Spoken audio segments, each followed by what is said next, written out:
கண்ணில் நீர் பெருக சீதை நின்ற நிலை கண்ணில் தெரிகிறது. அண்ணன் கொண்ட துயர் தம்பி லட்சுமணன் நெஞ்சில் எழுகிறது. கண்ணில் நீர் பெருக சீதை நின்ற நிலை கண்ணில் தெரிகிறது.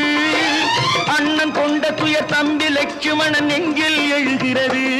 அது பாசமன்றோ இது வேஷமன்றோ, அது பாசமன்றோ இது வேஷமன்றோ, அவன் ராஜாதி ராஜனுக்கு பிள்ளை அல்லவோ, இந்த ராஜ பாட்டு ரங்கத்துறை ஏழை அல்லவா. அம்மம்மா தம்பி என்று நம்பி அவன் உன்னை வளர்த்தான்.